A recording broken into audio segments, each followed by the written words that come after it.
ఇది కార బూందీ కార బూందీకమ్మా ఇది ఒక గిన్నె శనగపిండి వేసుకుంటే 4-5 స్పూన్లు బియ్య పిండి వేసుకోవాలమ్మా. ఇప్పుడు మేము 2 గిన్నెలు వేసాం కదా మనము, అందుకని ఒక అరగిన్నె దగ్గర బియ్య పిండి వేసుకుంటామా బాగుంటుంది, గుల్లగా. కొంచెం చిటుకుడు సోడా ఉప్పు వేసుకోవాలి అందులో. మరి ఎక్కువ అయిందనుకో నూనె లాగేసి బాగోదు, కొంచెం వేసుకుంటే కనుక చక్కగా నూనె లాగకుండా బాగుంటుంది.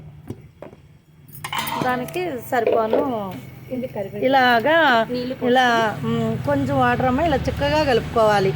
మరి పలస కలుపుకున్నా కూడా ఆయిల్ లాగేస్తాయి, అస్సలు బాగోవు.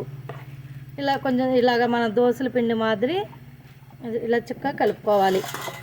అప్పుడే చక్కగా మనకు బూందీ అనేది గుల్లగా బఠానీలాగా వివరంగా వస్తుంది అనమాట. లేకపోతే ఆ రౌండ్ రాదు, తోకల్లాగా వచ్చేసి బూందీ బాగోదనమాట.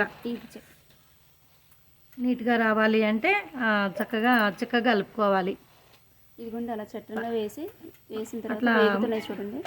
ఇలాగా బెజ్జాలు గిన్నె బూందీ గరిటె ఉంటుంది కదా, దాంట్లో వేసుకుని అలా వేసుకుంటే కొంచెం మన లడ్డూకి అయితే మెత్తగా తీస్తాం, కానీ బూందీ కంటే కొంచెం ఏగింది ఎర్రజాయి వచ్చింది అన్నప్పుడు తీసుకోవాలన్నమాట.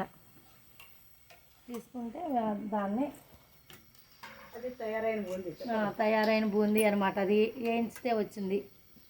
దానికి మనం ఇంకా ఎల్లుల్లిపాయ జీలకర్ర కొద్దిగా వేయించుకుని దంపుకుని దాంట్లో ఎల్లుల్లిపాయ కొట్టుకుని వేసుకుంటే వేడి దాని మీద కలుపుకొని ఉప్పు కారం ఎక్కువ లేకుండా లైట్గానే కలుపుకోవాలి. ఉప్పు కూడా ఎక్కువ కలుపుకుంటే తినలేము.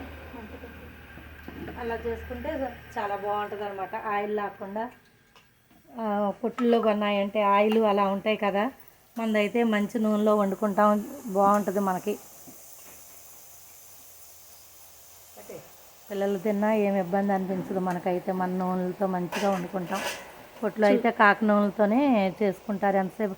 అదే నూనె వాడి వాడతారు కాబట్టి మంచిది కాదు. చూసారు కదండి, ఇదండి బూందీ స్పెషల్. ఓకే అండి, బాయ్.